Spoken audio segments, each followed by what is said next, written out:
HOA cops tried to arrest my wife.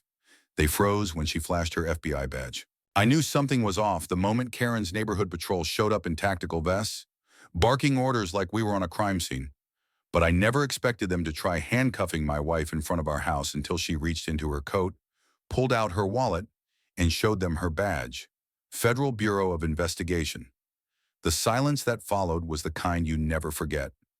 My name is Andre Lewis. I'm a former Navy technician, now a high school physics teacher. Last summer, we moved to Cedar Bend, a sleepy, upper-middle-class suburb outside Richmond. My wife, Lauren, had just taken a new assignment with the FBI's cybercrime unit. We wanted peace, nature, a fresh start for our daughter. Instead, we got surveillance, suspicion, and a fake homeowners association that thought it ran the country. Karen Ellington introduced herself the first week we moved in uninvited. "I just wanted to make sure you knew about our neighborhood expectations," she said, clutching a clipboard like it was a weapon.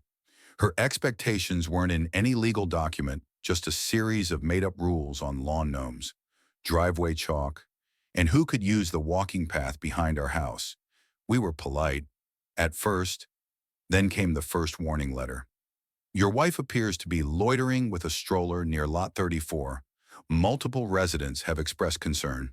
That loitering Lauren walking our baby daughter on a shaded sidewalk, sipping iced tea." I threw the letter out. The next day, a drone buzzed over our backyard. Karen called animal control on our golden retriever, claiming he was off-leash inside our fence. And then came Sunday. Lauren took our daughter for a walk down the paved lake trail near our home. I watched from the porch as she passed the fountain, stroller rolling gently, her baseball cap tilted low against the sun. Then a dark SUV pulled up near the community center. Two people got out wearing Navy vests labeled EWA Patrol, Echo Watch Alliance, Karen's made-up security team. They intercepted Lauren. I dropped my coffee and sprinted. By the time I reached the trail, the two fake officers had cornered her. Karen stood nearby, holding up her phone, filming. "She doesn't have permission to walk near private property," Karen barked. My wife raised an eyebrow. "This is a public easement. The county owns this trail." "She refused to identify herself," said the male officer. "We're detaining her until the sheriff arrives." "Detaining? You're not law enforcement," I snapped, stepping between them. Lauren was calm, always calm. With one smooth motion, she pulled out her leather wallet and flipped it open.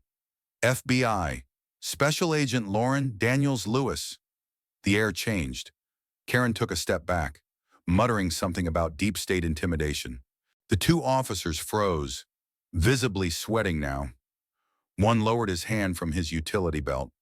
The other took off her sunglasses, blinking like she'd just woken from a dream. Lauren spoke, sharp and clear. "You are impersonating law enforcement on federal land.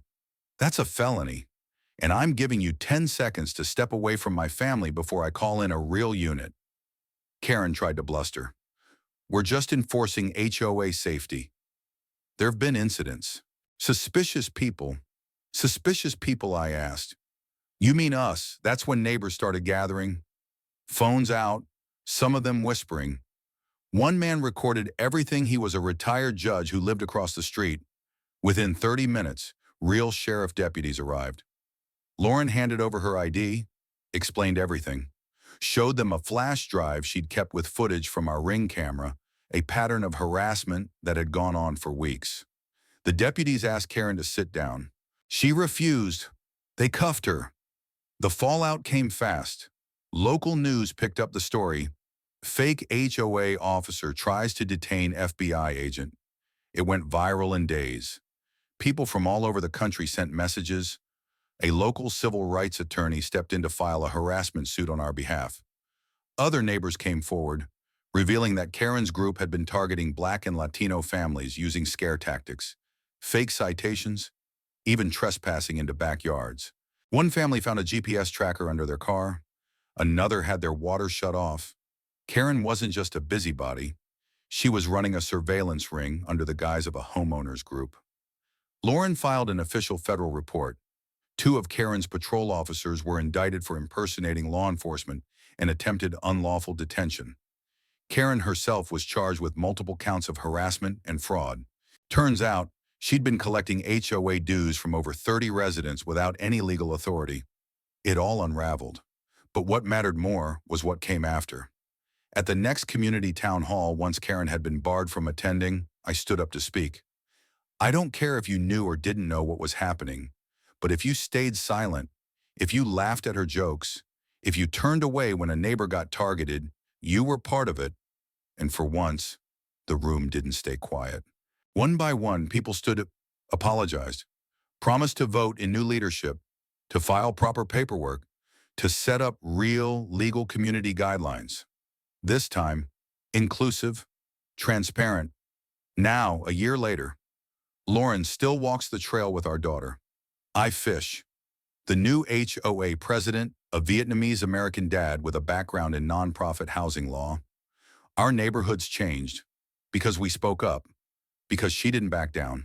Moral of the story, sometimes justice wears jeans and pushes a stroller. Never mistake quiet strength for weakness, especially when the badge flashes gold. The endo, on Renaissance.